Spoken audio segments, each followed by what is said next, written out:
আসসালামু আলাইকুম ওয়া রাহমাতুল্লাহি ওয়া বারাকাতুহু। আলহামদুলিল্লাহি রাব্বিল আলামিন ওয়াসসালাতু ওয়াসসালামু আলা রাসূলিহিল কারীম ওয়া আলা আলিহি ওয়া সাহবিহি আজমাইন। আম্মা বা'দ। আউযু বিল্লাহি মিনাশ শাইতানির রাজীম। বিসমিল্লাহির রহমানির রহিম।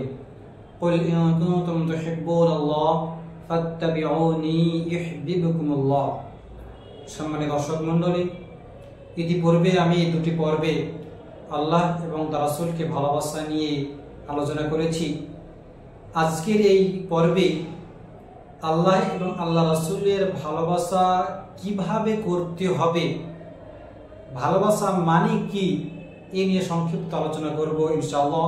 ওয়া মা তৌফিক ইল্লা বিল্লাহ। সর্বপ্রথম আমি যে আয়াতটি পাঠ করেছি সেটি সূরা আল ইমরানের 31 নম্বর আয়াত। এই আয়াতে আল্লাহ সুবহানাহু ওয়া তাআলা যে বলছেন তাহলে এই যে হে রাসূল আপনি বলে দিন, কুল আপনি বলে দিন, ইন কুনতুম তুহিব্বুনাল্লাহ, যদি তোমরা আল্লাহকে ভালোবাসতে চাও, ফাত্তাবিউনি, তাহলে তোমরা সকলে আমার অনুকরণ করো, আমার পথ মেনে চলো, আমার ইত্তিবা করো, আমাকে জীবনের সর্বক্ষেত্রে আমার বিধিবিধান মেনে চলো। তাহলে কি হবে? ইউহিব্বুকুমুল্লাহ, তাহলে আল্লাহ সুবহানাহু ওয়া তাআলা তোমাদেরকে ভালোবাসবেন। এই আয়াতে আল্লাহ সুবহানাহু ওয়া তাআলা আল্লাহর ভালোবাসা অর্জন করার একটি পদ্ধতি বললেন। আর সেই পদ্ধতিটা হলো এই যে যারাই আল্লাহর ভালোবাসা অর্জন করতে চায় তাদের প্রত্যেককেই, পৃথিবীর কেউ বাদ নয়, প্রত্যেককেই কি করতে হবে? রাসূল সাল্লাল্লাহু আলাইহি ওয়াসাল্লামের পথ মেনে চলতে হবে, রাসূলের আদর্শে নিজেকে আদর্শিত করতে হবে। এর থেকে কেউ বাদ নয়, কারণ আল্লাহ সুবহানাহু ওয়া তাআলা পরিষ্কার করে বলছেন ফাত্তাবিউনি, তোমরা সকলেই আমার অনুসরণ করো। নবী সাল্লাল্লাহু আলাইহি ওয়াসাল্লাম একটা হাদিসের মধ্যে বলছেন, হাদিসটি সহিহ বুখারী 16 নম্বর হাদিস এবং সহিহ মুসলিমের 43 নম্বর হাদিস। হাদিসে বর্ণনা করে হলেন আনাস ইবনে মালিক রাদিয়াল্লাহু তাআলা আনহু। তিনি বলেন রাসূল সাল্লাল্লাহু আলাইহি ওয়াসাল্লাম বলেছেন, সালাসাতুন মান কুন্না ফীহি ওয়াজাদা হালাওয়াতাল ঈমান, যে ব্যক্তির মধ্যে তিনটি বৈশিষ্ট্য পাওয়া যাবে, যে ব্যক্তির মধ্যে তিনটি বৈশিষ্ট্য থাকবে, এই তিনটি গুণ থাকবে, সে ব্যক্তি ঈমানের স্বাদ আস্বাদন করবে, ঈমানের যে মজা, ঈমানের যে মিষ্টান্ন সে অনুভব করবে। কোন ব্যক্তি? যার মধ্যে এই তিনটি জিনিস বিদ্যমান থাকবে। এক, আইয়াকুনাল্লাহু ওয়া রাসূলুহু আহাব্বা ইলাইহি মিম্মা সিওয়াহুমা, পৃথিবীর সব থেকে বেশি আল্লাহ এবং আল্লাহ রাসূলের ভালোবাসা তার কাছে বেশি প্রিয় হবে। অর্থাৎ আল্লাহ এবং আল্লাহ রাসূলকে বাদ দিয়ে পৃথিবীর কোনো কিছুর ভালোবাসা তার কাছে এত প্রিয় হবে না যতটা আল্লাহ এবং আল্লাহ রাসূলের ভালোবাসা তার কাছে বেশি প্রিয় হবে।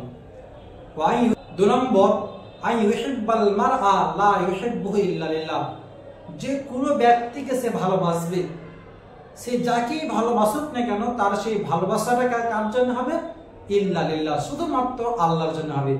আপনি পৃথিবীর যাকেই ভালোবাসি না কেন, এই ভালোবাসাটা শুধু আল্লাহর জন্যই হতে হবে। তিন, ওয়া ইয়াকরাহু আন ইয়াউদা ফিল কুফরি কামা ইয়াকরাহু আন তুনকাদা লাহু নার ফায়ুকদাফু ফিহা, যে সে ঈমান আনার পরে আবার কুফরিতে ফিরে যাওয়াকে এরকম অপছন্দ করে, যেরকম অপছন্দ করে তার জন্য আগুন জ্বালানো হোক এবং তাতে তাকে নিক্ষেপ করা হোক। সম্মানিত দর্শক মণ্ডলী, মানুষ জাতি বাদ দিয়েও পৃথিবীতে এমন কোনো পশু পাখি নেই যে পশু পাখি এটা চায় আমাকে আগুনে নিক্ষেপ করা হোক, আগুনে ফেলে দেওয়া হোক, আগুনে পোড়ানো হোক, এরকম পৃথিবীর কেউ চায় না। আর নবী সাল্লাল্লাহু আলাইহি ওয়াসাল্লাম উদাহরণটা দিয়ে বলছে, তোমরা যারা এরা অপছন্দ করো, এটা চাও না যে তোমাদের জন্য আগুন জ্বালানো হোক, এরপরে সে আগুনে আবার তোমাদেরকে নিক্ষেপ করা হোক, এটা যতটা তুমি অপছন্দ করো, যতটা না চাও, কতটাই অপছন্দ তুমি এটা করবে যে ঈমান আনার পরে আবার যেন কুফরিতে তুমি না ফিরে যাও। তো এরকম তুমি নিজেকে অনুভব করতে পারো, তাহলে তুমি ঈমানের যে স্বাদ, ঈমানের যে মজা, সেটা তুমি পাবে। সম্মানিত দর্শক মণ্ডলী, এই হাদিসে নবী সাল্লাল্লাহু আলাইহি ওয়াসাল্লাম তিন শ্রেণীর ব্যক্তিকে উল্লেখ করে বলছে, এরাই আসল ঈমানের স্বাদ পাবে। এক, পৃথিবীর সব থেকে বেশি আমাদেরকে আল্লাহ এবং আল্লাহ রাসূলকে ভালোবাসতে হবে। দুই, পৃথিবীর যাকেই ভালোবাসে না কেন আল্লাহ এবং রাসূলকে বাদ দিয়ে সেই ভালোবাসাটাও যেন শুধুমাত্র আল্লাহ এবং আল্লাহ রাসূলের জন্যই হয়।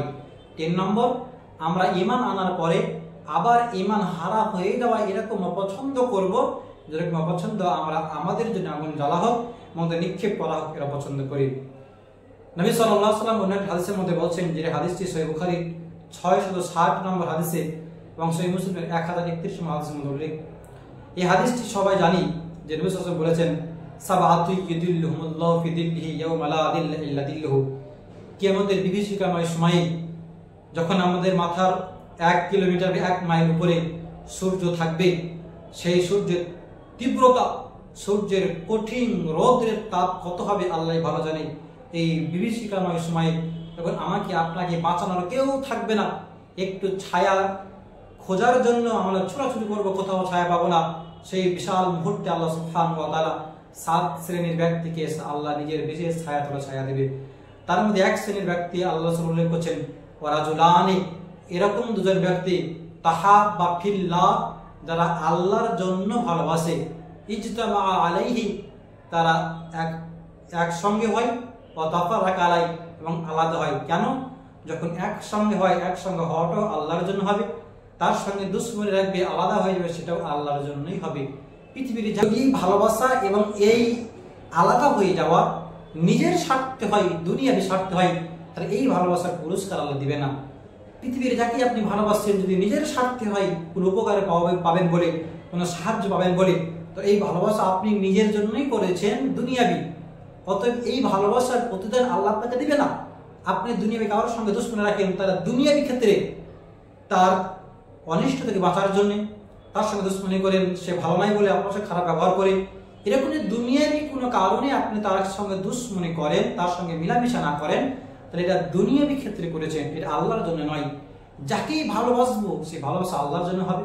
কোনো আলেমকে ভালোবাসছি, কোনো মানুষকে ভালোবাসে, সেই মানুষকে আমাকে আল্লাহর দিকে নিয়ে ডাকে, আল্লাহ ইবাদত করতে উদ্বুদ্ধ করে, তাই তাকে কেন ভালোবাসলাম? সে আমাকে আল্লাহ ইবাদত করতে সাহায্য করে, তাই তাকে ভালোবাসার কারণ আল্লাহকে ভালোবাসার কারণে ভালোবাসছি। এরকম ভালোবাসার প্রতিদান আমি পাবো। এমন বন্ধুকে ভালোবাসবো না যে বন্ধু তোমাকে নামাজ পড়তে বাধা দেয়, যে বন্ধু তোমাকে গল্পতে মাতিয়ে রাখে, নামাজ পড়ার জন্য উদ্বুদ্ধ করে না, যে বন্ধু আমাকে খেলাধুলায় সর্বক্ষেত্রে আল্লাহর ইবাদত থেকে দূরে রাখে, আমাকে দুনিয়াবি কাজ খেলাধুলায় মত্ত রাখে, এরকম বন্ধু থেকে যদি আমি দূরে থাকতে পারি আল্লাহর জন্য, কেন? সে আমাকে আল্লাহ ইবাদত করতে দিচ্ছে না বলে, তাহলে এরকম পুরস্কার আল্লাহ সুবহানাহু ওয়া তাআলা দিবেন। অতএব কাকে আমি বন্ধু বানাচ্ছি, আমার বন্ধু কি করছে, এগুলো আমাদের সকলকে বিবেচনা করা উচিত এবং ভেবে দেখা উচিত আমার বন্ধুকে, আমার দুশ্মনকে। যাকেই বন্ধু করবো আল্লাহর জন্য, যার সঙ্গে দুশ্মনী করবো যেন আল্লাহর জন্যই হয়।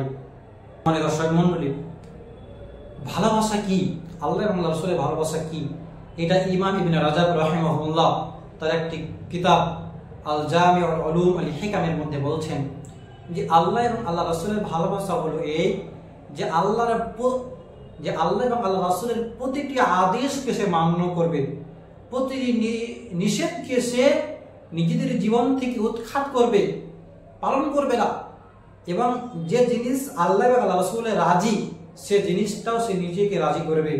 যে জিনিসটায় আল্লাহ এবং আল্লাহ রাসূল রাগান্বিত হন, সে জিনিসটা থেকেও নিজেকে রাগান্বিত করবে। এক কথাই জীবনের সর্বক্ষেত্রে আল্লাহ এবং আল্লাহ রাসূল সাল্লাল্লাহু আলাইহি সাল্লামকে মান্যতা দিবে, যা করতে বলেছে তাই করবে। ভালোবাসা মানে হলো এটাই। একটি উদাহরণ বলি, যে ছেলে এবং পিতা মাতার মধ্যে যে ভালোবাসা, যে গভীর ভালোবাসা তৈরি হয়, এই গভীর ভালোবাসার মুহূর্তে একজন সন্তান তার পিতাকে বলছে, আব্বু আমাকে একটা জিনিস কিনে দাও তো। তখন এমন কোন পিতা আছে কি যে পিতা তার সন্তানকে অনেক ভালোবাসে, এই ভালোবাসা থাকার পরও তার পিতা তার সন্তানকে কিনে দিবে না? এরকম হয় না। যদি তার কাছে কেনার সামর্থ্য নাও থাকে, তবু সে যেমন করে চেষ্টা করবে, কারণ তার ভালোবাসার ছেলেকে চেয়েছে। যদি পিতামাতা তার ছেলের কাছে অনেক প্রিয় হয়, এই পিতামাতা সেই ছেলের কাছে কিছু চায় এবং সেই ছেলে যদি নিজের সামর্থ্য না থাকে তাও দেওয়ার চেষ্টা করবে, কারণ তার ভালোবাসার মাথায় তার কাছে কিছু চেয়েছে। সম্মানিত দর্শক মন্ডলী, এরা দুনিয়াবি ক্ষেত্রে যদি এরকম হয়, আর আল্লাহ রাসূল যেহেতু বলেছে পিতামাতা থেকেও আমাকে এবং আল্লাহকে বেশি ভালোবাসতে হবে, তাহলে পিতামাতার ভালোবাসা, সন্তান এবং পিতার মধ্যে ভালোবাসা এত গভীর হয়, তাহলে আল্লাহ এবং বান্দার মধ্যে কত ভালোবাসা, কত গভীর হওয়া উচিত ছিল। রাসূল এবং তার উম্মতের মধ্যে ভালোবাসার গভীরতা কত হওয়া উচিত ছিল। যাদেরকে পৃথিবীর সবথেকে বেশি ভালোবাসা উচিত, সম্মানিত দর্শক মণ্ডলী, আজকে আমরা মুখে দাবি করি যে আমরা আল্লাহ এবং রাসূলকে অনেক ভালোবাসি, কিন্তু এই ভালোবাসার পেছনে আমরা মোটেই এই আমাদের কাছে দলিল এবং প্রমাণ নেই। অতএব আমাদের উচিত যে আমরা মুখে যেরকম দাবি করি আল্লাহ এবং রাসূলকে ভালোবাসি, তখন কাজেও আমাদেরকে প্রমাণ করে দেখাতে হবে সত্যি আমি আল্লাহ এবং রাসূলকে ভালোবাসি। যে হুকুম আল্লাহ আমাদেরকে করেছেন, যে আদেশ আল্লাহ রাসূল আমাদেরকে করেছেন, যে পথ আমাদেরকে দেখিয়েছেন, যদি সেই পথ বেয়ে আমরা নিজের জীবন অতিবাহিত করতে পারি তবে আমরা প্রমাণিত করতে পারবো যে হ্যাঁ সত্যি আমি আল্লাহ রাসূলকে ভালোবাসি। তো মুখে বলে ঢোল বাজিয়ে মিটিং মিছিল করে আপনি যেটা বলছেন মূলত আপনি আল্লাহ এবং আল্লাহ রাসূলের ভালোবাসাকে অপমান করছেন, আল্লাহ এবং আল্লাহ রাসূলকে অপমান করছেন। বাড়ির ভিতরে পিতামাতাকে বেঁধে রেখে, অসুস্থ পিতামাতা, ক্ষুধার্ত পিতামাতাকে বেঁধে রেখে বাইরে যদি কোনো সন্তান ঢোল পিটিয়ে বলে আমার পিতামাতাকে অনেক ভালোবাসি, অনেক ভালোবাসি, সেই পিতামাতা শুনছেন এবং খুবই খুশি যে আমার সন্তান আমাকে ক্ষুধার্ত বেঁধে রেখেছে, অসুস্থ বেঁধে রেখেছে, এরপরও বাইরে ঢোল বাজিয়ে বলছে আমার আর সন্তান যে আমার পিতামাতাকে অনেক ভালোবাসি। এটা ভালোবাসা নয়, এটা দুঃখ দেওয়ার সব থেকে বড় মাধ্যম।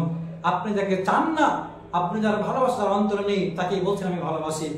আমরা আল্লাহ রাসূলের ভালোবাসা আমাদের অন্তরে মোটেই নেই, শুধু আমরা মুখেই দাবি করি, কাজে এ প্রমাণ করার সময় যখন আসে তখন আমরা মোটেই নয়। আল্লাহ সুবহানাহু ওয়া তাআলা দোয়া করি হে রব্বুল আলামিন আমাদের সকলকে সঠিক বোঝার এবং সঠিক জিনিসের আমল করার তৌফিক দান করো, আমিন। রব্বুল আলামিন আমাদের সকলকেই সেভাবে তোমাকে এবং তোমার রাসূলকে ভালোবাসার তৌফিক দান করো যেভাবে ভালোবাসলে ভালোবাসার সঠিক হক আদায় করতে পারবো, আমিন। আস্তাগফিরুল্লাহ লি ওয়া লাকুম ওয়া লিসাইরিল মুসলিমিন, আমিন। ওয়া আখিরু দাওয়ানা আলহামদুলিল্লাহি রাব্বিল আলামিন। আসসালামু আলাইকুম ওয়া রাহমাতুল্লাহি ওয়া বারাকাতুহু।